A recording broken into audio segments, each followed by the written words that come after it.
ceux qui réussissent pour aider leurs petits frères et, comme certains disent, ne pas refermer la porte derrière soi. Bref, il y a tout un tas de sujets, toute une problématique, selon moi, à penser et à repenser d'une certaine manière, jamais à penser, parce qu'on ne l'a jamais pensé, sur la communauté tout entière, qui se veut peut-être un modèle qui copie, pourquoi pas, ce que les Juifs ont fait, c'est-à-dire que les Juifs ont massivement investi leurs descendants un peu prolétaires pour en faire des valeurs ajoutées et des figures de modèle à leur communauté. Donc nous, c'est le même schéma qu'il faut reproduire, dénoncer ceux qui nous foutent la honte, dénoncer ceux qui nous hachiment d'une certaine manière à tous les niveaux, et puis après avancer avec ceux qui sont dignes et ceux qui sont légitimes. Et les autres, je ne suis désolé, mais n'ont pas le droit à la parole. Voilà, je vous rends la parole. Merci. Merci à toi, Malik. Alors, juste pour reprendre, il y avait un propos très intéressant. Alors, toi, tu as dit les territoires perdus par la République, mais c'est en référence à un ouvrage que je vous invite vraiment à lire. C'est un ouvrage collectif qui a été publié au début des années 2000, je crois. Oui, 2001-2002. Là, j'ai une fiche de lecture de ce livre-là. Il s'appelle Les territoires perdus de la République. Alors, le directeur de publication, c'est Monsieur Georges Bensoussan. Alors, c'est l'historien ultra-sioniste qui passe sur tous les plateaux de télévision. Et alors, regardez le contenu du livre. Hein. Alors, on est au début des années 2000. Très important de le noter. Hein. Début des années 2000. Donc, on a la fin de on a la deuxième intifada et on est juste après le 11 septembre. Donc, voilà ce que dit la fiche de lecture. Alors, sous la direction de Georges Bensoussan. Ah non, qu'est-ce que je dis? C'est pas la fiche de lecture, c'est le Wikipédia. Là, je suis sur le Wikipédia, sur mon téléphone, des territoires perdus de la République. Donc, sous la direction de Georges Bensoussan, il a pris un pseudonyme, c'est Emmanuel Brunner. Il rassemble les témoignages. On est en 2002. C'est bien de pouvoir mettre les choses bien précisément et de les ancrer dans l'histoire. Hein. Sous la direction donc de M. Bensoussan, qui rassemble des témoignages d'enseignants et de chefs d'établissements scolaires faisant état d'une dégradation du climat scolaire et d'une perte de l'autorité de l'école républicaine vis-à-vis des jeunes d'origine maghrébine. Vous avez entendu, hein? Ça, c'est le livre. Hein. On continue. Les auteurs, donc il a fait un travail d'investigation. Hein. Il est parti au lycée Henri IV. Les auteurs, ça c'est vrai, les auteurs témoignent d'un climat de violence et d'intimidation dans certains quartiers, de la part d'élèves, on parle des élèves d'origine maghrébine, hein, n'hésitant pas à défier l'autorité des enseignants et à instaurer un climat de peur. Il rapporte, en particulier, chez ces mêmes élèves, des comportements sexistes, ainsi qu'une haine des juifs, souvent liée à des tensions liées au conflit israélo-palestinien et à des stéréotypes antisémites. Vous avez entendu, hein? C'est pas moi, c'est Wikipédia. Hein. Donc là, ces histoires aussi, moi c'est pour ça que je dis, il faut faire très très très attention quand on reprend certains propos parce qu'on a l'impression, comme je l'ai dit, on mélange différentes dimensions. Il y a l'immigration, il y a l'aspect religieux, il y a la dimension aménagement du territoire géographique, qui habite avec quoi, comment et pourquoi. Malik nous a partagé son témoignage où on lui a proposé, ou on a proposé à ses parents d'aller, entre guillemets, d'un quartier à un autre. Tout le monde habite dans un quartier. Et j'arrête pas de le dire tout le temps sur chaque space, mais c'est vrai. On a l'impression que quand on dit les quartiers, c'est un mot gentil pour dire les Noirs et les Arabes. Mais il faut le dire, hein, si c'est ce que vous pensez. Mais c'est ça, Philippe. Tu sais, pour parler en tant que prof, quand tu fais tes mutations, tu vois, au départ, juste après ton stage, quand tu es titularisé et que tu sais que tu vas bouger, et tu dois faire des choix, et en général, tu es envoyé soit à Créteil, dans l'académie de Créteil, soit dans l'académie de Versailles, ou en tout cas dans le nord, vers Tourcoing, etc. Et en fait, moi, j'ai déjà entendu beaucoup de mes collègues à l'époque, donc, mais avoir la peur au ventre, en se disant, mais où est-ce que je vais atterrir? Comment ça va se passer? Attends, ton micro, il bug. On entend, mais ton micro bug. Tu bugs un petit peu. Ah, tu m'entends là? Un peu mieux. Oui, mais attends, je reprends après. Non, mais en tout cas, c'était très important ce que tu dis. C'est-à-dire qu'on crée, et là, c'est quelque chose que j'aimerais aussi... Minolo, tu es avec nous ou pas? Je ne sais pas si Minolo est toujours avec nous. Je vous écoute. Minolo, alors déjà, bon, je vais arrêter alors de... J'aimerais avoir ton avis. Qu'est-ce que tu penses déjà de... Parce que sinon, je vais parler pendant 3 heures. Et je voulais recueillir aussi son avis. Qu'est-ce que tu as pensé des interventions des uns et des autres? Là, pour le coup, on a parlé... Malik a parlé du concept que je n'ai jamais entendu, donc c'est le sien, les territoires perdus par la République, faisant référence au livre de Monsieur Bensoussan, les territoires perdus de la République. Tout... Ouais, dans la même lignée que la France Orange Mécanique. Exactement. Qu'est-ce que tu en penses de tout ça? Après, moi, je suis réaliste et factuel. Il y a un moment, il faut arrêter de dire que, comment dire, faut arrêter de dire qu'en France, il n'y a pas de violence. Il faut arrêter de dire qu'il n'y a pas, que dans certains quartiers de la France, certains lieux, on va dire, en France, sont devenus des coupes-gorges. C'est la vérité. Il faut arrêter de mettre ça sous le tapis. À un moment, il faut aussi arrêter de dire, comment t'expliquer. Mais attends, c'est un coupe-gorge pour qui? Pour les habitants. C'est-à-dire pour les mêmes, en fait. Mais oui, on ne peut pas nier qu'il y a de la délinquance. Non, mais la délinquance, elle est visée sur qui, en fait? Est-ce que c'est l'autochtone, on va dire celui qui est là depuis X générations, ou est-ce que ce sont sur les mêmes populations? Parce qu'en fait, c'est ça la vraie question. C'est sur l'ensemble de la population. Ceux qui vivent, c'est dans tous les. Le scooter, celui qui n'habite pas en dessous du bâtiment ou dans ce quartier en particulier, il n'a pas de problème. Donc les premiers concernés sont les gens qui habitent là-bas. Et ce sont des gens qui habitent dans le 16e arrondissement. Oui, mais il y a la violence du haut. Ce qu'il faut dire, c'est qu'il y a la violence du haut et la violence du bas. Maintenant, malheureusement, c'est toujours les mêmes qui souffrent tout le temps des mêmes violences depuis des décennies. Donc voilà, quand tu as un père de famille qui a garé sa petite voiture, qui a du mal à payer son assurance à la fin du mois pour nourrir les siens, et qui se lève et il voit que sa voiture elle a été brûlée parce que des clampins, ils ont foutu le feu, tu te mets à sa place et le mec, s'il est assuré en tiers, en plus, il a que ses yeux pour pleurer. Donc non, il y a un moment, depuis 30 ans, il y a des gens qui le vivent, tout ça. Ça, on ne peut pas le nier. Et moi, je pense que c'est des problèmes que la gauche a nié ces problèmes, ils ne se sont pas appropriés, il faut dire la vérité. Ils ont toujours été dans et pourquoi ceux qui reprennent cela, ce sont principalement les relais pro-israéliens? Après, là, je te parlais d'un livre, par exemple. C'est pas parce que je dis ça que je dis pas qu'il y a des torts aussi de l'autre côté et qu'il n'y a pas aussi de la violence du haut, tout simplement. Après, moi, le seul souci qu'il y a, c'est que depuis, après ça, je le dis, c'est qu'en fin de compte, tous ces faits divers ou tout ce qui se passe, on va dire, les traits sont quand même grossis.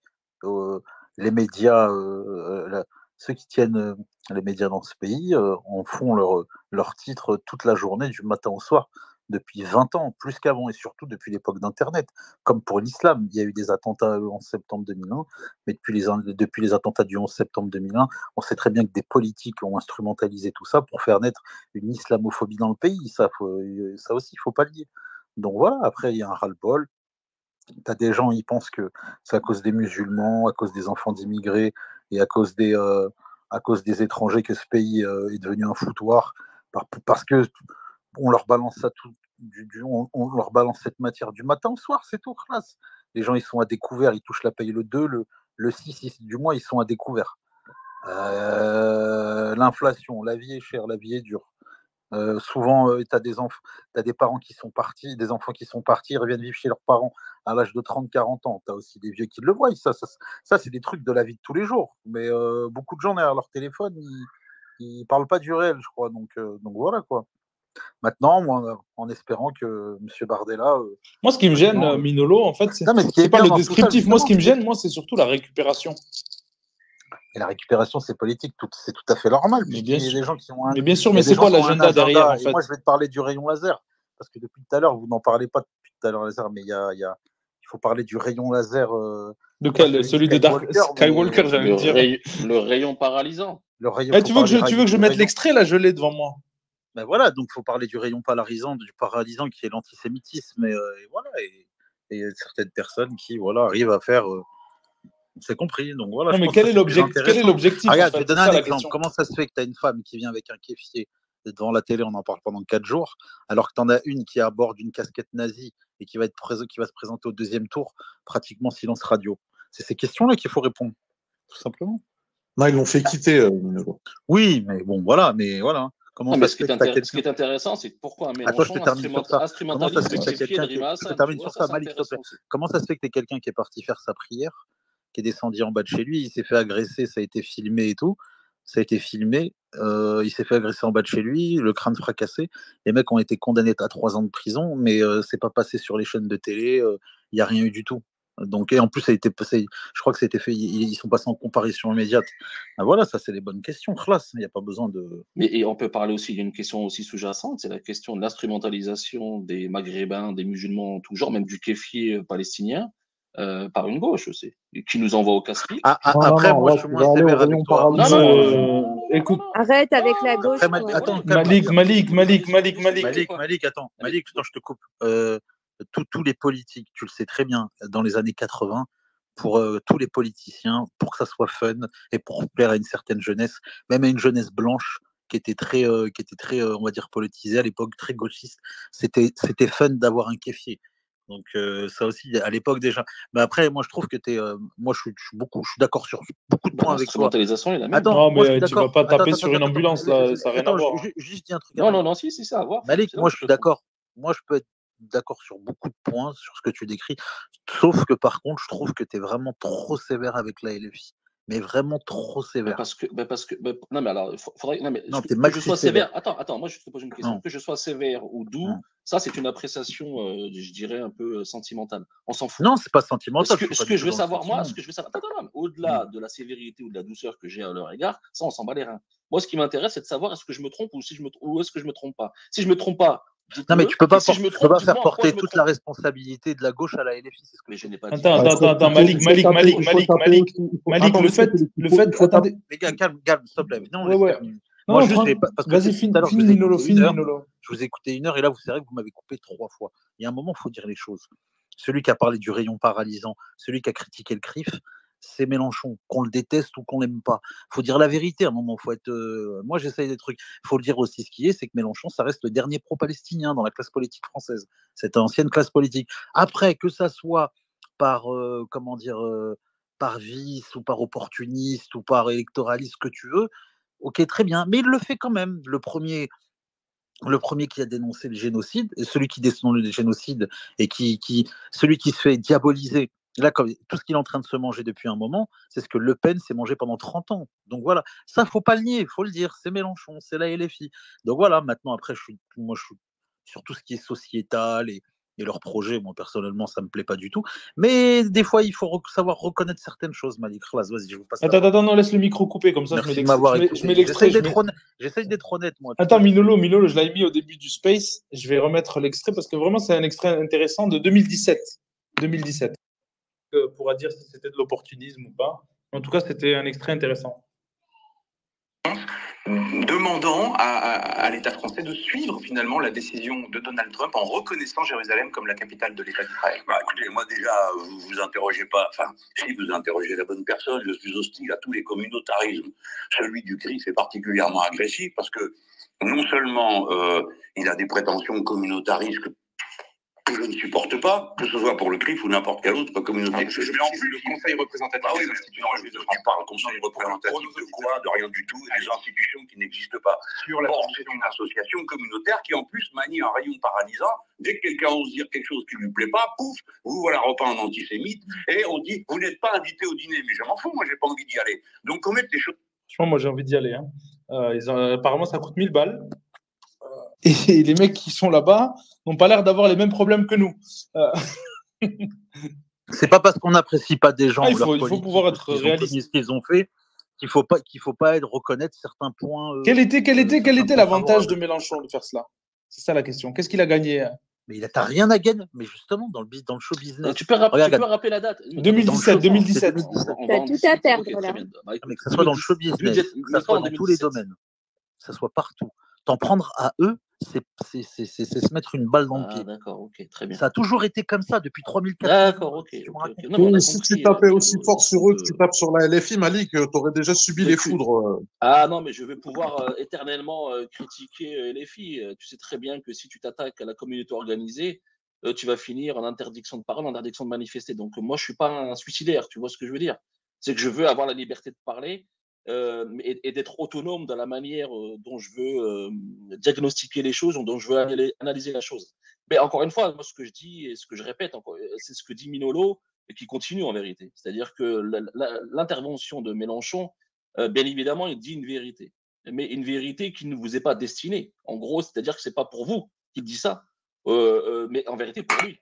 Parce que c'est un gars qui est hyper vexé de ne pas avoir été invité au dîner du CRIF, et donc il leur jette une crotte de nez. Mais ce n'est pas du tout pour ce à quoi vous pensez. D'ailleurs, à la moindre occasion, ce qui s'est passé là aux législatives, c'est qu'à la moindre occasion, il va s'allier avec le pire de la gauche qui est anti-palestinien, c'est celle de Glucksmann, celle du PS, etc. Donc en vérité, il a une musulmanophobie à géométrie variable. Est-ce que c'est lui? Attendez, une seconde, le bourreau, je vais vous laisser parler. Attends, Malik, tu vas pouvoir parler. Malik, il n'y a pas de problème. Malik, 30 secondes, parce que moi, je vais devoir partir, mais je veux savoir si Minolo et Olivia, vous pouvez tenir le space. Moi, je m'en vais, je reviens dans quelques minutes. C'est bon? Toi, tu reviens. Franchement, je ne sais pas du tout. Avant 9h, alors, avant 9h. Ouais, avant 9h, bien sûr, avant 9h. Bon, alors, on m'entend bien ou pas là où je bug? Oui, on t'entend très bien. Non, c'est bon. Ok. Non, mais Malik, le problème, je pense que c'est que tu te trompes d'ennemi. Donc, je ne sais pas, toi, qu'est-ce qui t'a vexé dans la LFI pour que tu fasses une fixette telle sur ces personnes-là, jusqu'à mettre Jean-Luc Mélenchon dans ta photo de profil, mais je pense que ça relève de la mélenchonophilie pour reprendre tes propos. Par rapport à ce que tu disais, Minolo, tout à l'heure, oui, non, Philippe, pour toi.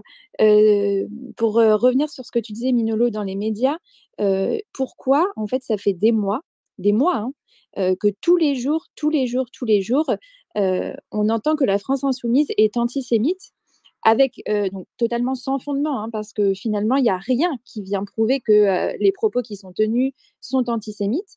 En revanche, lorsqu'on entend ou lorsqu'on voit ou qu'on recherche un petit peu sur les antécédents du Rassemblement national de certains candidats, etc., ça n'est pas relayé dans les médias. Je trouve ça incroyable. Et en fait, ça rejoint un petit peu justement la question que j'ai posée au CRIF, mais qui ne m'a jamais répondu. J'aimerais bien, moi, avoir votre avis par rapport à ça. En fait, ils ont fait un tweet qui, pour vulgariser un peu, appelle à faire barrage aux extrêmes, donc le Rassemblement national et la France insoumise.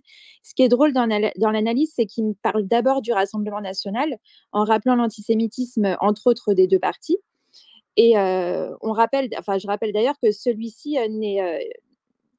l'antisémitisme de la France insoumise n'est pas tangible par rapport à celui du Rassemblement national. Bref, et en fait, la question que j'ai posée, c'est pourquoi ils adoubent un gouvernement d'extrême droite en Israël et pour autant font semblant de diaboliser celle de l'extrême droite de la France. La seconde question, c'était pourquoi leurs co-religionnaires votent en majorité donc pour les partis d'extrême droite français, Reconquête, Rassemblement national ou les Républicains, donc côté soutien RN, alors qu'ils appellent clairement à ne pas voter pour eux. J'ai jamais eu de réponse. On va laisser finir Malik. Vas-y, Malik, c'est à toi. Mais tu attends une réponse, tu attends qu'ils t'invitent au dîner pour. Tu ne penses pas qu'ils vont te répondre quand même. Je suis désolé. Non, mais ils m'ont déjà répondu, Malik, c'est pour ça. D'accord, ok, bon, mais écoute. Non, mais sur les questions, tes questions sont justes et sont très bonnes, bien évidemment. C'est comment se fait-il qu'un parti antisémite de tout temps, le plus antisémite de la 5e République, c'est-à-dire le FN et le RN aujourd'hui, en vient à être dédiabolisé à ce point et à considérer qu'il est du même niveau d'antisémitisme que la France insoumise. Là, je suis absolument d'accord avec toi, c'est qu'au sein de la France insoumise, il n'y a aucun antisémitisme patent, ni même latent, ça n'existe pas. Moi, je pense que le problème de l'antisémitisme, en fait, c'est pas Mélenchon qui le vise, ce sont les racisés qui votent. C'est pas plus compliqué. Si c'était la frange ouvrière qui votait LFI, je peux te garantir que LFI serait très républicain et ne serait pas du tout antisémite. C'est puisqu'il y a une grosse frange de la population musulmane qui vote LFI avec, soi-disant, des gens connus comme Marwan Mohamed, qualifiés comme antisémites, etc. Et ben voilà, je pense que le ticket est celui-ci et ils utilisent ben voilà, la communauté musulmane comme faisant partie d'un tout antisémite. Et c'est là où je dis que pour moi, pardon, nous sommes sacrifiés, nous sommes utilisés, instrumentalisés à des fins politiques pour un pur calcul politique par la France insoumise. C'est là où j'ai demandé, moi, à ce que nous détachions de ces gens-là, déjà d'une, pour sauver notre islamité, parce qu'en fait, elle n'a pas à se diluer au sein de la France insoumise, et encore plus, sauver aussi notre citoyenneté, parce que là aussi, elle n'a rien à faire dans la France insoumise. Tu vois ce que je veux dire? Parce que il est là le jeu, c'est que Mélenchon nous pousse au dérapage pour qu'on soit qualifié d'antisémite, et lui viendra en figure du sauveur, et on n'aura pas le choix d'aller voter pour lui. Vous comprenez un peu la stratégie? C'est exactement ce qu'il fait. C'est ce qu'a dit tout à l'heure le bourreau sur l'association Ne touche pas à mon pote, à l'époque où on était instrumentalisé à dessein. Et là, c'est la même chose. On nous jette dans la fosse au lion, et puis tu as un mec qui va venir te récupérer, qui te laisse penser qu'il est musulmanophile, alors que c'est le pire des islamophobes, Mélenchon. La seule différence, c'est qu'il est hypocrite avec les autres. Mais il est autant islamophobe que peut l'être l'extrême droite dans sa définition la plus stricte. Vous comprenez? Donc c'est là où moi je vous invite à bien repenser votre logiciel. C'est là où je vous invite à être extrêmement méfiant et à vérifier si véritablement Mélenchon, quand il parle d'antisémitisme, est-ce qu'il sauve sa peau lui-même ou alors c'est qu'il sauve sa peau en vous donnant, vous, à manger au camp d'en face. Et c'est moi, je pense, là, le véritable dilemme, et c'est la véritablement séparation, le schisme que nous avons ensemble. Et non, je ne suis pas obsédé par la figure de Mélenchon, je suis obsédé par ma communauté qui se fait avoir éternellement par la gauche et dans un logiciel de gauche qui est le plus dégueulasse possible. Et ça, il faut en sortir. D'accord, mais alors dans ce cas-là, c'est quoi? Il devrait faire quoi? Ne pas en parler, ne pas dénoncer? Non, mais s'il dénonce pour lui-même, hein, c'est pas pour vous qu'il le fait. Hein. Il lave pas votre devanture, hein. C'est pas vos vitres hein, qu'il lave, hein. C'est Mais les peu siennes. importe que ce soit pour nous, peu importe. Mais on a une personne qui ose dire les choses. Oui. Tu vois, Mais tu en connais le d'autres. problème, c'est qu'on a des gens dans notre communauté qui se permettent autant de facilité que Mélenchon. Le problème, c'est que les gens de notre communauté finiront en garde à vue et Mélenchon ne finira jamais en garde à vue. Tu vois ce que je veux dire? Parce que le sionisme a besoin d'un Mélenchon pour que la communauté musulmane s'identifie. Et comme lui, sa stratégie, c'est le chaos, le bruit, le fracas, et ben, s'identifiera à Mélenchon et donc prendra ces mêmes éléments de langage et vous finirez en garde à vue et lui finira dans des restos à 200 €. Voilà, c'est comme ça que ça. On va faire tourner. C'est là où je vous dis qu'il vous sacrifie et vous sacrifiez volontairement. On va faire tourner la parole. Alors, Arbi, c'est à toi, vas-y. Ouais, salam alaikum. Ouais, j'ai écouté un peu là ce que je viens d'entendre. Bon, désolé, Malik, je vais objectivement dire ce que je pense de tes propos. Prends-le pas personnellement, c'est pas une attaque quoi que ce soit, mais pour moi, c'est le genre de discours un peu de. Alors, je dis pas que c'est toi, mais pour moi, c'est le discours de l'idiot utile, quoi. Tu vois, c'est vraiment. En fait, on s'en fiche effectivement de la LFI. De toute façon, aucun parti politique. Après, toi, tu te positionnes souvent, tu dis la communauté, etc. En tant que musulman, un musulman n'a aucun point commun. Ou alors extrêmement peu avec un parti politique quel qu'il soit en France, d'accord. Donc là, c'est pas le sujet en fait. C'est qu'aujourd'hui, il y a un contexte. Il y a différents partis avec des positions, avec des déclarations, des positions officielles. Moi, je pense que les hommes politiques sont comme tout le monde, qu'ils peuvent évoluer dans leur manière de voir le monde et leur position politique. Alors effectivement, Mélenchon a tenu des positions qui était, moi, je n'ai jamais voté, je ne vote pas, j'ai quitté la France, j'ai fait un choix. Après, ça ne m'empêche pas de voir de loin ce qui se passe, puisque j'ai encore de la famille, etc. sur place, donc je me sens concerné, mais moi, j'ai fait un choix, c'est le choix de quitter le pays et de ne pas m'impliquer politiquement parlant. Mais moi, je pense que les gens peuvent changer. Effectivement, Mélenchon a tenu certains propos qui sont jugés, qu'on jugerait d'islamophobes. Alors, je sais qu'il y a des gens qui n'aiment pas en gros, anti-islam ou anti-musulman. C'est pas pour autant qu'il est obligé de conserver. D'ailleurs, il s'expliquait là-dessus en disant que il a évolué, qu'il avait des opinions qui ne sont plus les siennes aujourd'hui. Donc ça, c'est une première chose. Déjà, de rester bloqué sur des déclarations d'il y a 15 ans ou 20 ans ou même il y a 10 ans, c'est pas honnête. Il faut se baser sur ce qu'il dit aujourd'hui. Alors, pas ce qu'il dit aujourd'hui depuis une semaine ou deux. C'est sur lesquels il est constant depuis plusieurs années. Hein, et qui lui ont coûté, je pense, assez cher politiquement parce qu'il n'y a pas plus comment dire, diabolisé que lui dans les médias. Moi, je voudrais rebondir sur ce qui s'est passé avec Marine Le Pen et l'extrême droite. Je vais vous lire juste un petit passage d'un article. Marine Le Pen, donc concernant Golnadel, maître Golnadel, l'a rencontré au milieu des années 2000 par l'entremise d'Alain Soral, connu en 2003 sur le plateau de LCI lors d'un débat sur le communautarisme organisé par Patrick Buisson. Donc, ouvrez les guillemets, elle souhaitait que le Front National entretienne de meilleures relations avec la communauté organisée, raconte Golnadel. Donc ça, c'est les propos de Golnadel. Il dit que Marine Le Pen voulait de meilleures relations avec la communauté organisée, donc communauté évidemment. Je lui ai dit que le langage employé par le FN avait nui à sa respectabilité, principalement son ambivalence par rapport à la Shoah. Et que si elle souhaitait sortir de son parti, si elle souhaitait sortir son parti de l'ornière, elle devrait faire un aggiornamento, c'est-à-dire en gros une mise à jour. C'est un mot italien qui veut dire mise à jour. Donc en gros, première étape, on est au début 2000. Donc 2000, Golnadel dit qu'il rencontre Marine Le Pen. Marine Le Pen a très bien compris que son père, que la personnalité de son père, ses positions concernant la communauté juive organisée étaient très problématiques pour faire évoluer ses ambitions politiques et pour faire du parti, du Front National, un parti qui soit un parti républicain et qui puisse avoir du poids et peser dans la politique française. Donc, première étape, début 2000. Marine Le Pen confirme, ouvrez les guillemets, il voulait que je condamne mon père. Ça, c'est dans l'Express le 17 décembre 2010, donc 10 ans après. Au début de l'année 2011, Marine Le Pen sollicite celui qui est devenu un dirigeant influent du CRIF, donc Golnadel, pour lui expliquer son souhait de se rendre en Israël. Je veux dire, et tout ça, c'est le sujet du space en réalité. C'est juste un résumé, décryptage, le lobby. Et en fait, Marine Le Pen a très bien compris. C'est un peu comme Bassem, qui veut manger dans la gamelle. C'est juste une question de gamelle. Il y a pas, là, on ne parle pas d'honnêteté, d'honnêteté intellectuelle, de bien, de mal, etc.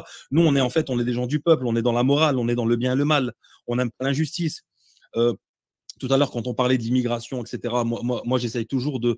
Évidemment que c'est facile de se mettre dans son camp et de défendre toutes les positions de son camp. Mais moi, c'est pas ça que j'ai appris. Moi, ce que j'ai appris, c'est que et que la haine pour un peuple ne vous pousse pas à être injuste. Soyez plus juste, ceci est plus proche de la piété. Donc la justice, même envers son ennemi, c'est quelque chose qui est demandé chez nous. Et donc, je termine juste le propos concernant Le Pen. Pardon. Donc, il lui dit, il voulait que je condamne mon père. Marine Le Pen sollicite celui qui est devenu un dirigeant influent du CRIF pour lui exprimer son souhait de se rendre en Israël. Qu'est-ce qu'une fille? Qu'est-ce qu'une Le Pen? En fait, une Française de souche, dont le père et le parti a toujours condamné la politique israélienne et défendu, entre guillemets, le droit des Palestiniens à avoir une terre et à ne pas se faire bombarder, etc. Qu'est-ce qu'elle a gagné à aller se rendre à Israël? C'est un truc de dingue. Réponse de l'intéressé, donc de Golnadel. Je ne considère pas votre parti comme les autres. Vous n'avez toujours pas renoncé à l'ambivalence de votre père vis-à-vis de la Shoah. Vous devriez tuer le père. Quelques semaines plus tard, Marine Le Pen s'exécute avec un entretien fleuve au point, le 3 février 2011. Pardon, ouvrez les guillemets. Elle dit « Les camps ont été le summum de la barbarie ». Un mois plus tard, son invitation sur Radio J, donc la radio du renouveau juif sur laquelle Maître Golnadel est éditorialiste, programmée pour le 13 mars 2011, est annulée à la demande du CRIF et de l'UEJF. Prenant sa défense, parce qu'en fait, il y a toujours certaines organisations qui ont… Si aujourd'hui, le RN est démocratisé et républicanisé, c'est pas sans une certaine suspicion, même eux, parce qu'ils n'ont pas le choix. On est finalement… Il y a un contexte, une réalité. Ils n'ont pas le choix de composer avec. Il y a le peuple de France qui est derrière et qui gronde. Donc, ils sont obligés de… Mais ils ont quand même ils préféraient que ce soit Macron, sans aucun doute. Le RN, c'est par dépit. Ils ont toujours un peu cette crainte et elle est légitime puisque la base n'a pas changé. Donc, elle dit les camps ont été le summum de la barbarie. Un mois plus tard, son invitation est annulée à cause du CRIF et de l'UEJF.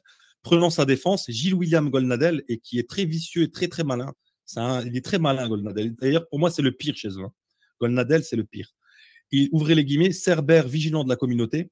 L'Express expliquera « J'aurais justement voulu entendre Marine Le Pen dimanche au sujet des membres de son entourage, de son environnement. » Sans aucun doute pour aider Marine à tuer le père, qu'il a ensuite créé de toutes pièces la pseudo-affaire de la Fournée, dans laquelle il poursuit Jean-Marie Le Pen au nom du Congrès juif européen, bien qu'ayant obéi à toutes les injonctions sur ses interminables tractations, consultera entre autres l'Express 1er avril 2016, et c'est bientôt fini.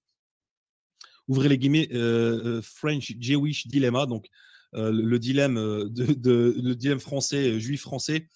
Will it be kosher to vote to Marine Le Pen? Va-t-il devenir kasher, donc en gros halal, quoi, de voter pour Marine Le Pen? Donc, regardez comment tout ça est bien analysé et conceptualisé dans la communauté juive organisée, même en Israël, et même dans la communauté juive organisée européenne. Faut bien comprendre que ça, c'est central et que ce n'est pas une obsession ou de l'antisémitisme, etc. C'est que objectivement, politiquement, le judaïsme politique et le sionisme est central en Europe. D'accord ? Et je termine sur ce propos. Marine Le Pen et les Juifs de France, l'Arche, juillet 2015. Marine Le Pen n'a jamais pleinement rejoint l'arc républicain, c'est-à-dire pas d'invitation au dîner du CRIF ni en Israël. D'ailleurs, le prochain dîner du CRIF, on peut parier, hein, si on pouvait, qu'elle y sera le prochain dîner, parce que ça n'aurait pas de sens. Peu avant l'élection présidentielle, dans un enregistrement publié par Academ, le média du Fonds social juif unifié, Gilles-William Goldnadel appellera ses coreligionnaires à ne pas voter pour un parti qui regarde plutôt du côté du Hezbollah, du côté de la Syrie, du côté Poutine que d'Israël. Et donc voilà, donc jusque 2015, il avait des réticences au fait de voter pour le RN, Gilles-William Goldnadel, hein, il y a un peu moins de 10 ans, parce qu'en fait, ils avaient encore ce côté penchant qui penchait plus du côté de la Syrie, de Poutine, de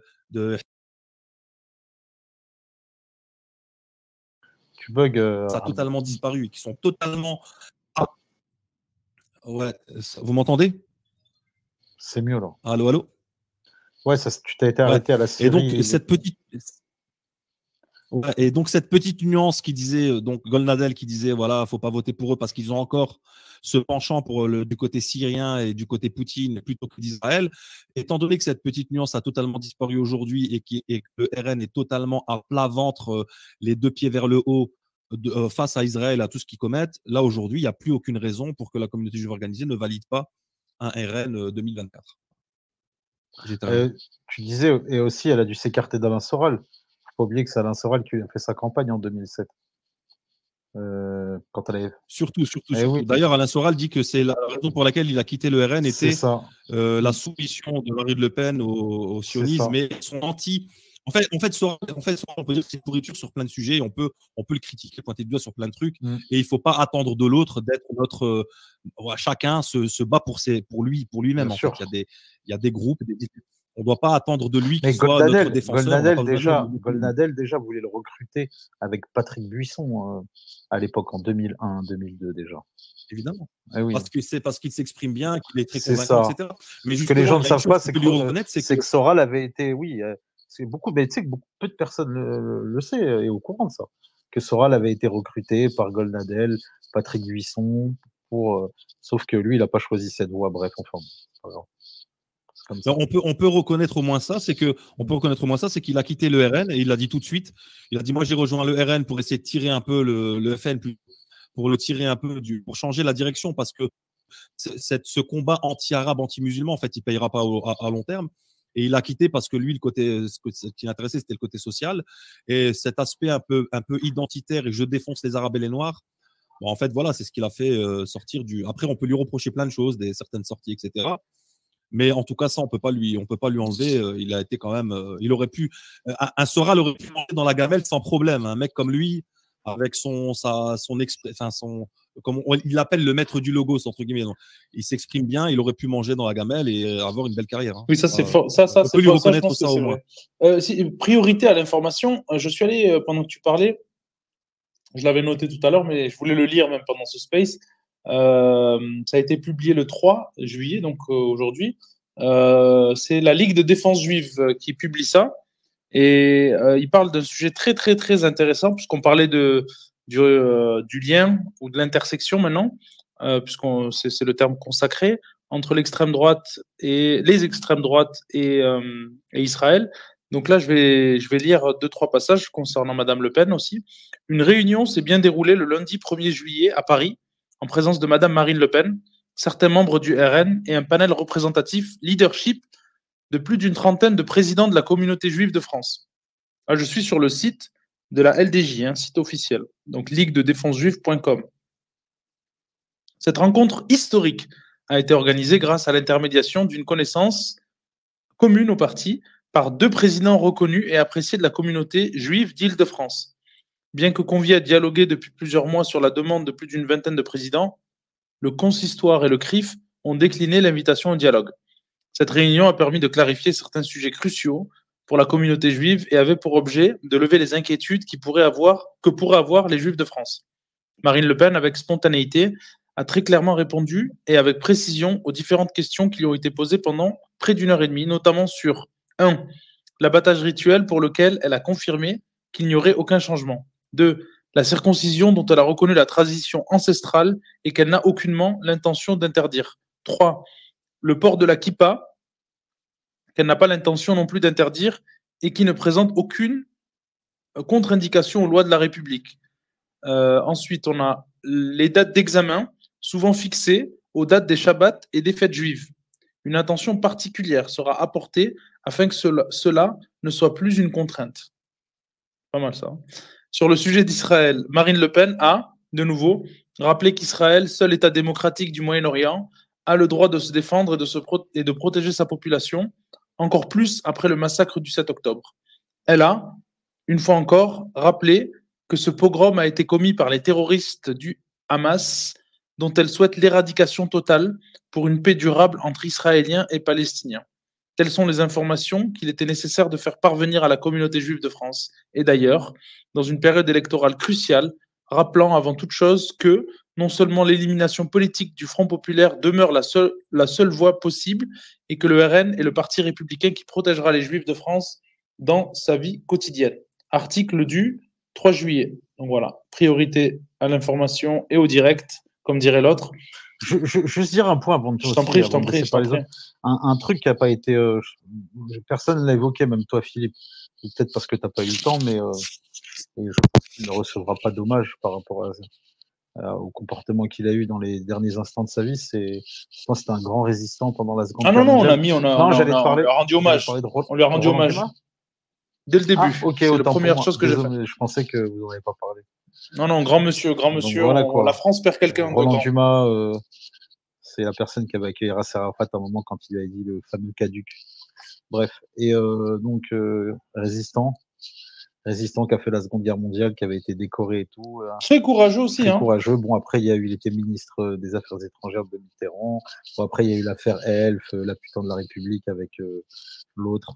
Mais par contre, sur de Vieux-Joncourt, voilà, et puis après, il y a eu avec après avec Vergès, il voulait défendre Saddam, tout ceci, cela, mais surtout, c'est le dernier épisode de sa vie quand il passe sur Kadhafi aussi, quand il critique un petit peu là-haut, ce qui se passe là-haut, et Emmanuel Valls et tout, et puis donc voilà, tout ce que je voulais dire. Pro-palestinien, Manuel Valls sous emprise juive, sous influence juive, de sa femme et tout. Il était intéressant, mais bon. Je suis en train de charger, j'ai ma vieille connexion Bled là, je suis en train de charger une vidéo de lui. Il a de bonnes. Son livre est excellent. Je crois que ça s'appelle L'Incorrect ou quelque chose comme ça, où il retrace un peu tous ces épisodes. Et dans les livres, il est encore plus direct que dans ses passages télévisuels. Donc on va voir le traitement qu'il va recevoir. Il avait dit, si tu permets, il avait dit en une émission, il avait dit. C'est à te de parler, je pense. Il lève la main depuis à peu près. Il est des mains levées. Ouais, vas-y, on va laisser. Il finit. Vas-y à l'Arabie à ce moment-là et te deuxi. Ah, c'est vrai, elle a raison. Vas-y, te deuxi, ça à toi. Il faut respecter, il faut être. C'est vrai, désolé. Te deuxi, ça à toi. Attendez, les gars, faites parler quelqu'un d'autre. J'arrive après. Ok. Tu vois, ça fait 1h30 qu'il est occupé. Merci à toi, Olivia. On soulage nos consciences un peu. Non, moi j'ai tweeté directement et franchement, je te cache pas que je peux pas dire mon âge parce qu'on n'a pas le droit de dire on n'a pas le droit de livrer toutes les informations, mais quand j'étais un peu plus jeune et j'écoutais ce monsieur avec Vergès, etc., c'était pour moi c'est eux les vrais Kaira, quoi, les vrais rebelles, tu vois. C'est-à-dire que ce sont des gens qui voilà. Vergès est mort, il n'avait pas 1 euro. C'est quelqu'un qui est mort, il n'avait pas d'argent, rien du tout. Et je pense que c'est des gens quand même qui ont, mine de rien, même s'ils ont été dans des trafics, etc., bon, personne n'est parfait, ils ont gardé une certaine morale et ils arrivent à désigner, avec un peu de courage, il faut le reconnaître, l'oppresseur et l'oppressé. Et je trouve que M. Dumas, pour le coup, oui, c'est quelqu'un qui était détesté par le lobby israélien. Détesté. À un niveau, c'était impressionnant. Et on va voir, là, vous allez voir le traitement qui va lui être réservé. Ça ne va pas être l'éloge national. Pourtant, c'est quelqu'un qui a été ministre des Affaires étrangères à un moment important de l'histoire de France. Enfin bref. Si je peux te mettre, Philippe, parce que c'est pour ça que j'ai levé la main. Bonjour tout le monde, salam Olivia. Vas-y, je t'en prie. Il était aussi président du Conseil constitutionnel, ce qui n'est pas rien, quoi. Après, il a dû démissionner avec l'affaire Elf parce qu'il a été mis en cause, mais finalement, ça a été il a été blanchi par la suite. Mais il y a pas mal de vidéos comme ça, moi, qui m'ont marqué de Roland Dumas, notamment une avec Vergès. Tu sais, quand ils ont pris position concernant à à la guerre, à l'attaque qu'il allait avoir en Libye avec Kadhafi.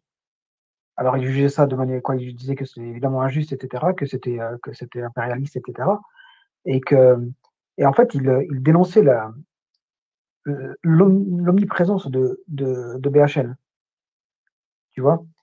Mais il a soutenu Dieudonné hein, au début des années 2000. Très peu de gens ont soutenu Dieudonné. Lui, il a soutenu Dieudonné. Au tout début, hein, je veux dire. Hein. Pas par la suite. Mais au tout début. Et concernant BHL, tu as Vergès qui racontait justement dans cette interview que, tu sais, quand il y a eu la guerre en Irak, eh bien, il y avait une juive américaine qui a contacté Vergès et qui lui a dit, écoute, je comprends pas, il y a un gars qui s'appelle BHL chez vous. Qui c'est ce gars-là? Qu'est-ce qu'il raconte, etc. Et lui-même disait, ben, écoute, moi-même j'ai du mal à expliquer. Et tu sais, quand il y a le ministre des Affaires étrangères à l'ONU qui a présenté des fioles avec des produits chimiques disant comme quoi ils ont de l'arme, ils ont les ingrédients pour faire des armes de destruction massive, etc. Vergès disait que certaines mauvaises langues en France, etc., disaient que c'était BHL qui faisait pipi. En fait, c'était de l'urine de BHL, quoi, tu vois, pour dénoncer toute cette supercherie. Et puis, je me souviens aussi d'une autre scène, c'était dans Ce soir ou jamais, je crois, où il avait traité. Comment qu'elle s'appelle, celle-là? Comment qu'elle s'appelle? T'es fatigué encore, Franck. Quand tu t'en rappelleras, tu reviens. Hein? Non, mais. À chaque fois, tu viens quand t'as envie de dormir, mec.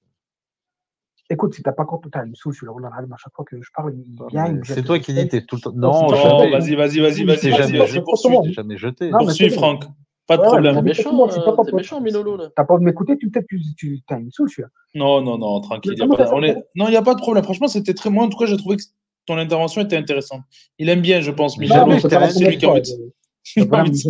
Vas-y, Minolo, il veut avoir le monopole. S'il vous plaît, laissez Franck. Après, moi, j'ai deux, trois anecdotes, mais deux, trois éléments aussi pour corroborer ton propos. Vas-y, Franck. Non, comment qu'elle s'appelle? Elisabeth Lévy. Voilà, il faisait un débat avec Elisabeth Lévy et il disait il reprenait les propos d'Elisabeth Lévy en lui disant comme quoi elle avait des bribes d'Hitler. Je ne sais pas si vous vous souvenez de cette scène-là. Et c'est vrai que c'était un grand défenseur de la cause palestinienne. Et il a été ostracisé, il a été diabolisé. Et surtout avec Manuel Valls quand il disait qu'il y avait une influence juive par sa femme. Je pense qu'il y a. Merci à toi, Franck. Moi, je pense que c'est encore pire que ça, parce que l'histoire de Valls, bon, ça, c'est à la fin. Je pense qu'il y a eu 3 épisodes qui ont marqué la détestation de monsieur Roland Dumas. Bon, au-delà des affaires d'arnaque, etc., les affaires d'Elf, etc., les frégates et compagnie. Il y a eu, pour moi, je vois trois moments. Un, l'affaire Dieudonné, qu'on sous-estime, hein, mais c'était une grosse affaire et qui a marqué son temps. Je pense que sur 20 ans, Dieudonné, toutes les questions liées à la liberté d'expression, etc., on peut détester Dieudonné, hein, les arnaques, la non-assurance, je ne sais pas quoi. Si on s'en tient au début des années 2000, c'est quelqu'un qui fait un sketch sur un colon israélien, sur un plateau de télévision avec monsieur Jamel Debbouze et Marc-Olivier Fogiel. La semaine d'après, Marc-Olivier Fogiel laisse un SMS passer à la télévision. Raciste contre les Noirs. Est-ce que ça te ferait rire si on disait des trucs sur l'odeur des Noirs ou je sais pas quoi? Dieudonné porte plainte, gagne sa plainte. L'autre est condamné pour injure à caractère racial. Et qu'est-ce qui s'est passé? Lui et aujourd'hui, Dieudonné, il fait ses sketchs dans des caravanes. Et l'autre, patron de BFM TV, voilà. Ben, c'est QFD, comme on dit. Mais qu'est-ce qui vous étonne? Rien. Malik, attends, Malik. Attends, mais je vais te dire, moi, ce qui m'étonne. Moi, je vais te dire ce qui m'étonne. D'abord, avant doucement. Oui, je vais te dire. Oui, on débarque, il n'y a pas de problème. Donc, ça, c'est le premier élément, l'affaire Dieudonné. Deuxième élément, c'est très important, c'était un peu plus tard, il passait sur Radio Courtoisie. Alors, pour ceux les jeunes auditeurs qui n'écoutent pas Radio Courtoisie, on va dire grosso modo, c'est la radio d'extrême droite, quoi. En gros, hein, je caricature à peine, mais bon, il y a des émissions très intéressantes à écouter. Enfin, moi, j'ai écouté pas mal de fois. Et donc, il était passé sur Radio Courtoisie. Et ce qu'il avait dit, il avait dit que il avait avancé cette idée, un peu saugrenue, il faut le reconnaître, que les guerres au Moyen-Orient, à l'époque, hein, c'était à l'époque de la guerre en Syrie, et ce qui s'est déroulé en Syrie serait un moyen d'émancipation pour Israël. Alors là, tout de suite, il avait dit ça. Hein. Alors là, tout de suite, il s'est fait fracasser. Et ensuite, le dernier truc, là, c'est c'est ce qui a marqué, je crois, l'actualité pendant 3 semaines, c'est l'influence de la femme de Manuel Valls, qui lui-même a dit, ah non, pardon, j'ai oublié un événement très important, le 11 septembre.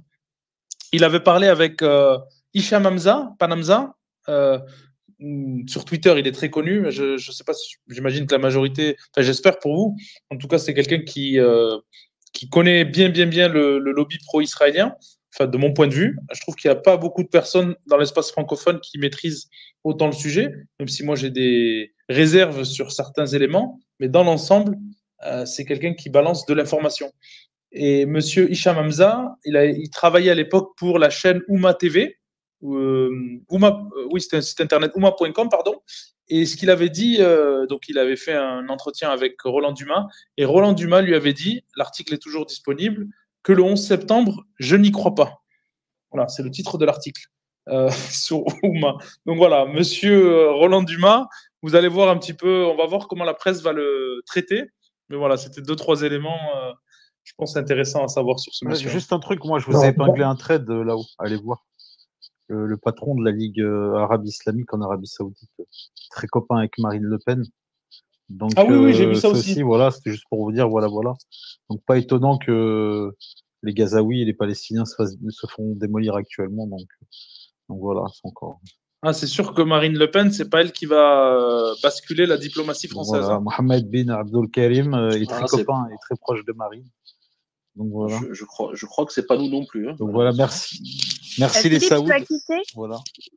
Pardon, qu'est-ce que tu as dit, Olivier J'ai dit je dois quitter. Ah ok, pas de souci. En tout cas, merci beaucoup d'avoir été co-hôte. C'était un plaisir. On va faire tourner ensuite moi aussi. Le space a duré très longtemps. Merci beaucoup de l'avoir. Merci beaucoup de l'avoir fait tourner le space. En tout cas, moi j'ai appris beaucoup de choses. Merci pour tous les articles que vous avez envoyés. Je vais essayer de les lire et on aura la chance de pouvoir échanger encore plus sur ce sujet ô combien important. Je ne sais plus si c'était à JC ou à Malik. Et ensuite, on clôturera peut-être avec un mot de Minolo et moi. Moi, je dois y aller, Philippe. Je dois y aller. Ah, tu dois y aller. Ok, bah écoute, merci à toi aussi. Merci à toi, merci Minolo. À bientôt. Ouais, je suis fatigué, Franck. Regarde, voilà. Tranquille. Ah, ça y est, là, vous êtes remis, vous êtes des potes maintenant. C'est lui qui m'a agressé. Je n'ai rien dit. C'est Résilient qui t'expulse des spaces, c'est pas moi. Hein. Résilient, il expulse tout le monde après, mais ça sur mon dos. Il est trop marrant. Alors, mea culpa. Ah bah oui, mais t'es pas le premier en plus. Hein. C'est toujours Résilient. C'est ça qu'il faut savoir. Bref.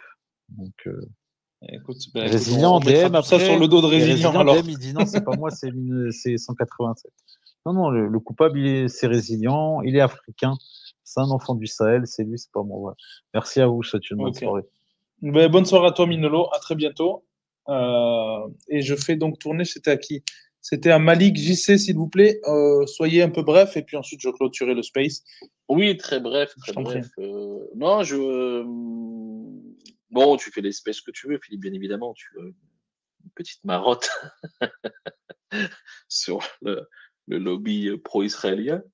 Et je voulais, moi, te poser une question, enfin 2 questions. La première, c'est pourquoi tu l'appelles lobby pro-israélien et pourquoi tu ne l'appelles pas le lobby pro-sioniste ou le lobby, comme certains l'appellent, pro-juif. Et puis après, je te poserai la deuxième question. Écoute, je m'en tiens à la littérature académique. Hein. Tu sais, il y a des livres qui ont été écrits sur le lobby pro-israélien.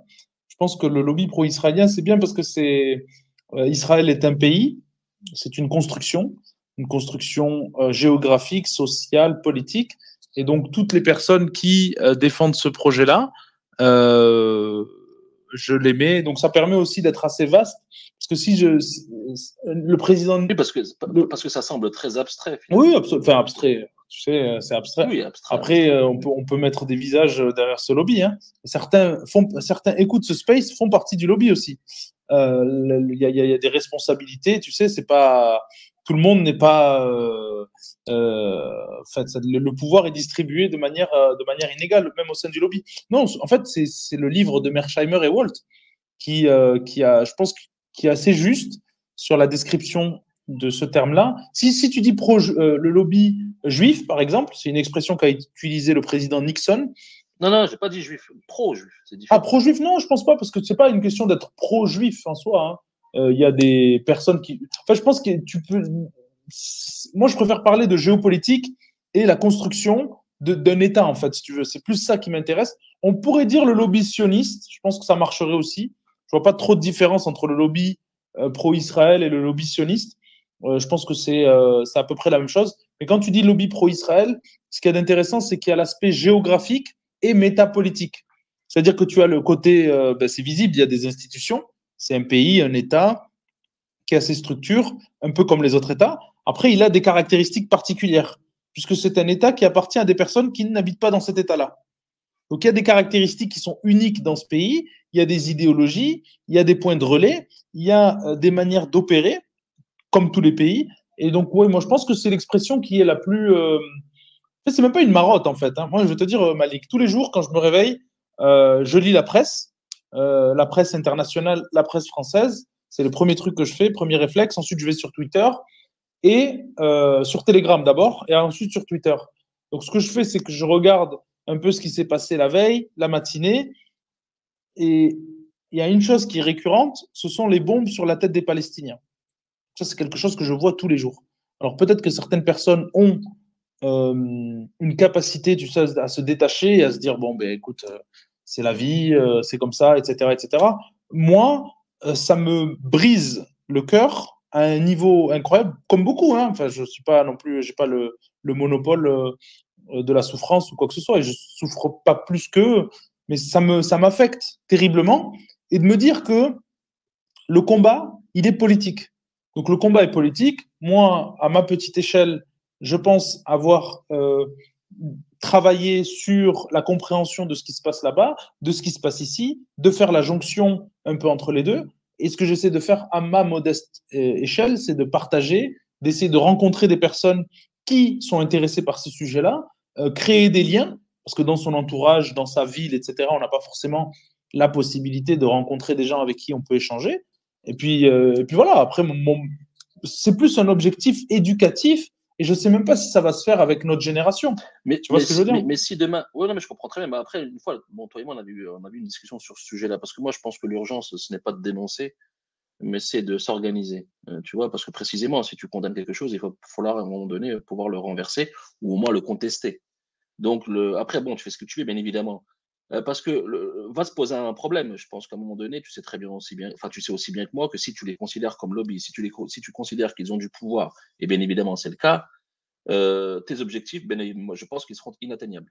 Parce qu'à un moment donné, ils vont te taper dessus, soit d'un point de vue judiciaire, ou soit d'un point de vue numérique, et en fait, non, ça a été fait, ça a été fait. Mon premier compte a sauté. Non, mais justement. Donc, alors, pour le coup, est-ce qu'il n'est pas plus, de mon point de vue, judicieux, après, tu dis ce que tu en penses, hein, mais de savoir comment est-ce qu'on peut s'organiser tous autant que nous sommes pour justement créer nous-mêmes un lobby et être, pourquoi pas, aussi puissant que le lobby que tu dénonces et quelque part, pas lui faire concurrence, mais regarde, en fait, essayer de gommer les effets le plus possible. Après, même si ça fait rire certains. Non, moi je suis sérieux. Moi, en fait, moi, je suis d'accord avec toi. En fait, la question, c'est toujours une question de modalité et toujours une question de référentiel. Sur quoi tu t'adosses? Quand je vois, on a parlé tout à l'heure de M. Bassem Braiki, lui aussi est un lobby, puisqu'il exerce une influence sur une population très importante qui est capable de se déplacer pour lui, de commettre, peut-être même de sortir du cadre de la loi pour une personne qu'on a juste vue derrière son écran. D'accord? La question, en fait, est de savoir, moi, à ma modeste échelle, je considère que le combat, il est médiatique et politique. Alors, politique, je ne vois pas la politique, moi, comme la politique politicienne, avec des partis politiques qui sont du ressort du groupuscule. Attention, hein, moi, j'admire beaucoup ce que tu fais, et je te l'ai déjà dit publiquement et en privé. Moi, je pense que c'est bien qu'il y ait des personnes qui puissent s'engager avec des partis, avec des statuts qui sont reconnus, avec les statuts, et qui fassent des campagnes, etc., etc. Moi, je ne me reconnais pas dans ça. Je ne me reconnais pas du tout dans ce qu'on appelle la politique politicienne, le fait d'être député, peut-être qu'un jour ça changera. Hein. En tout cas, aujourd'hui, moi, je considère que j'ai, modestement, attention, hein, beaucoup lu, beaucoup travaillé. Je pense que je connais des choses que des jeunes auditeurs, pas forcément jeunes ou moins jeunes, aimeraient écouter. Enfin, en tout cas, c'est les retours que j'ai, qui sont très positifs. Les gens apprennent beaucoup, les gens s'éveillent d'une certaine manière.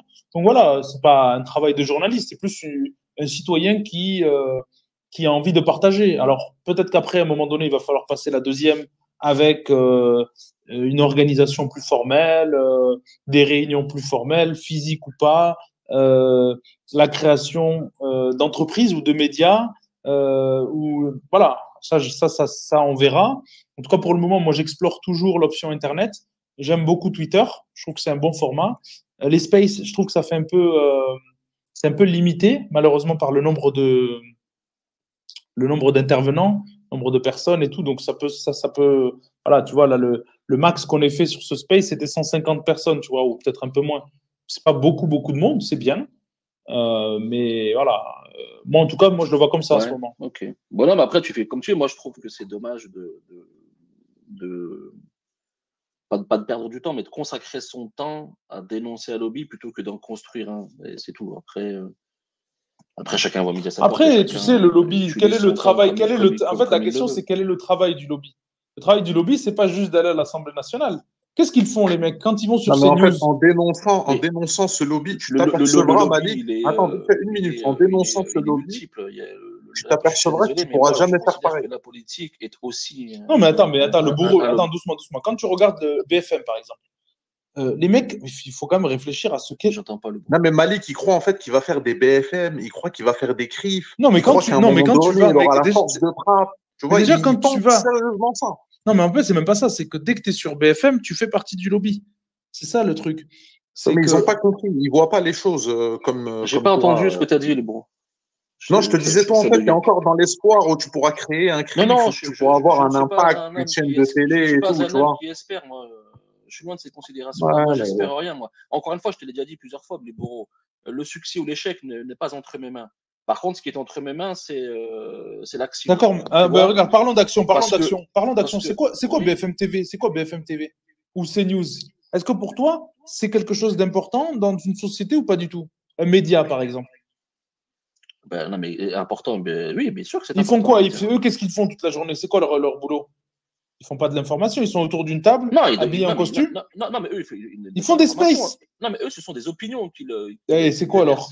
C'est ça. Et ben nous, on fait quoi? Mais je suis d'accord avec toi. Mais Philippe, l'UDMF, pour moi, travaille pour le lobby. Selon moi, je suis sérieux. Ne parlons pas de l'UDMF. Franchement, on s'en fout de l'UDMF en tant que tel. On s'en fout d'un parti qui a fait 0,03%. On s'en tamponne, c'est des pecnos. Parlons de ce qui est important. Non, c'est pas des pecnos. C'est pas des pecnos. Non, mais c'est des pecnos. C'est pas grave. Non, mais même si ça fait. Parle de l'organisation communautaire telle que tu la vois. Est-ce que toi, tu peux concurrencer le CRIF? C'est ça la question. Non, mais ce n'est pas la concurrence qui me pose, qui importe. C'est certains effets que l'on pourrait effacer. Parce que, encore une fois, si vous dénoncez un système pour lequel vous considérez que c'est un processus irréversible. Attendez, est-ce que vous m'entendez ou pas? J'ai été sauté du space. Oui. Ouais, t'entends. Incroyable. Le space vient de sauter parce qu'ils sont signalés, mes space. Hein. Oui, mais bien sûr, mais tu verras qu'à un moment donné. Mais le bourreau, ce que je veux dire, c'est que d'un point de vue numérique. L'UDMF, tous les membres que j'ai entendus, en fait, chaque musulman qui fait une action qui n'est pas la leur, il la décrédibilise.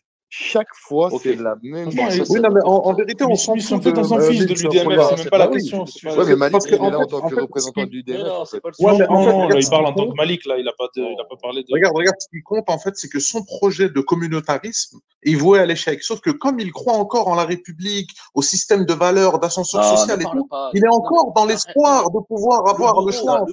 S'il te plaît, le bourreau, gentiment de ne pas parler à ma place, de ne pas penser à ma place, parce que tu n'es pas moi, si tu veux. Tu vois ce que je veux dire, le bourreau. Encore une fois, je te l'ai déjà dit. Toi, tu passes ton temps à dénoncer un lobby, pour pas dire un autre mot, dont tu considères qu'il est irréversible. Donc, je me demande en fait quelle est ton utilité. Il n'y en a aucun de vous qui a critiqué Radia Ayad, qui insulte une femme voilée. Hein.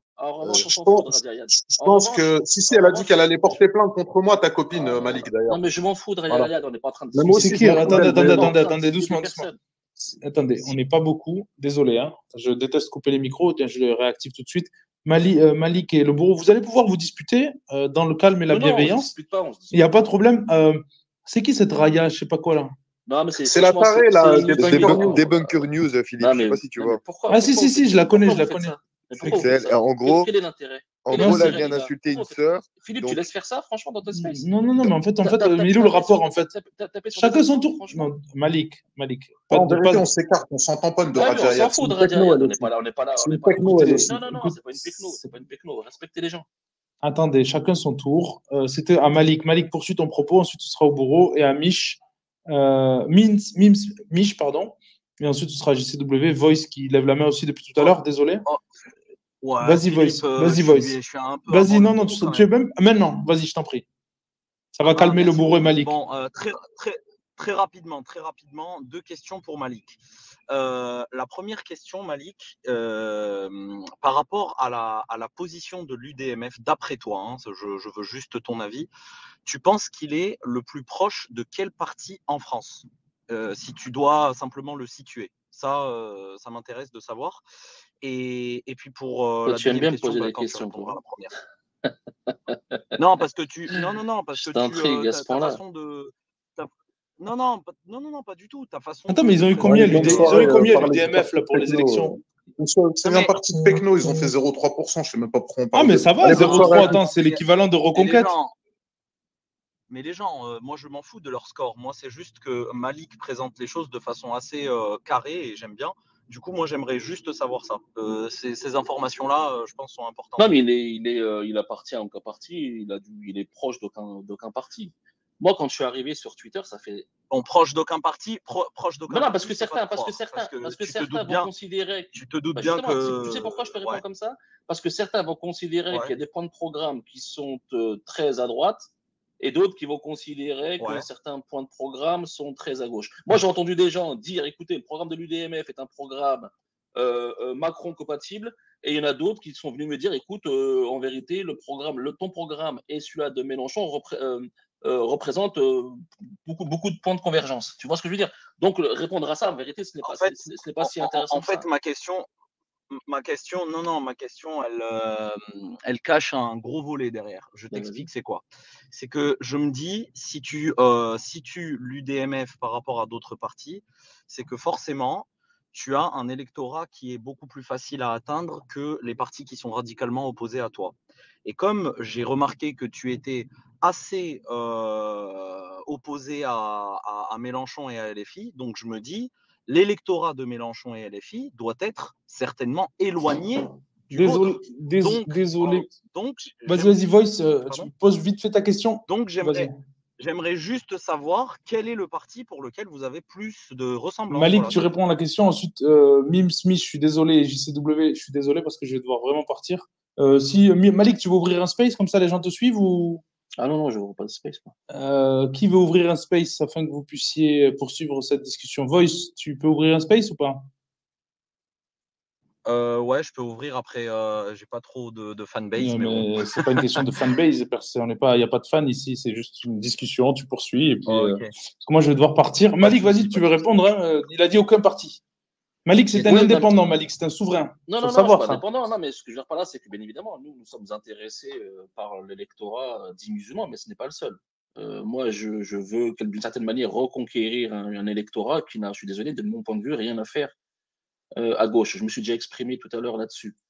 Nous considérons que l'électorat musulman n'est représenté par aucun parti organique. Ils ne sont ni plus ni moins que des individus, une communauté ou des électeurs instrumentalisés à des fins politiques par pur calcul politique. Donc c'est là où nous disons aux gens, aux Français de confession musulmane d'abord, mais pas que, en vérité, vous devez être chez nous, nous devons constituer un parti fort pour faire peut-être, pourquoi pas, basculer une élection, et c'est là où on crée le rapport de force, et c'est là où on est vu différemment par les partis organiques, et c'est là où on impose directement une respectabilité avec d'ailleurs une alliance qui va se décréter, mais en fonction de ce qu'on aura pu négocier. Et c'est comme ça, parce que la question pour moi fondamentale... Mais est-ce que Malik, excuse-moi Malik, est-ce que tu vois un parti... Attends, je dois repartir là. Je suis déjà en retard. Attends, juste une question qui moi m'intéresse beaucoup aujourd'hui. C'est qu'on a comme l'impression qu'aujourd'hui, le PS a cloué a posé le dernier clou du cercueil de LFI. Mais si demain LFI n'existe plus d'une certaine manière, ou si il est très dérisoire, où est-ce que vont aller c'est français de confession musulmane. Ben, c'est une bonne question. On n'y répondra pas lors de ce space. Moi, je voulais. Ben voilà une ouverture, mon cher Philippe. Mais c'est excellent. Merci à toi, Malik. Je voulais remercier l'ensemble des intervenants et intervenantes. Merci à l'Arabie. Pour ceux qui le suivaient, voilà, je voulais vous dire que son compte a été malheureusement supprimé. Donc, ceux qui trouvent que son contenu est intéressant, n'hésitez pas à le suivre, ainsi qu'à d'autres personnes. Je voulais saluer donc d'abord les intervenants et intervenantes, les personnes qui sont là depuis le début du space. Merci à tous vos messages aussi privés. J'essaierai d'y répondre, les articles également. Je vous remercie 1000 fois de l'attention que vous avez portée à nos interactions. C'était vraiment très, très, très enrichissant, comme d'habitude. J'essaierai de faire plus de space.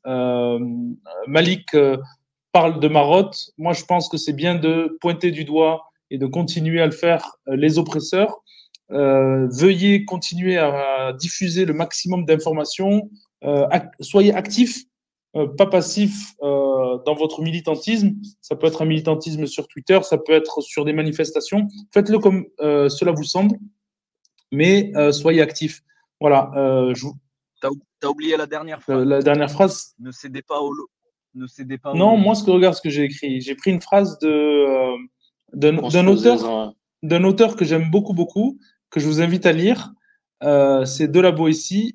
Soyez résolus de ne plus servir et vous voilà libre. Moi, j'écris soyez résolus de ne plus servir, entre parenthèses, le lobby, et vous voilà libre. Voilà. Donc, je voulais vous dire vive la France et surtout voilà. vive. Et c'est le nom de l'école de Mélenchon, l'Institut La Boétie. Eh ben, écoute, c'est un bon choix. C'est un bon choix. Malik, tu gâches mes chutes à chaque fois. Bon, salut tout le monde. Ciao. Et vive la Palestine surtout. Ciao. À bientôt.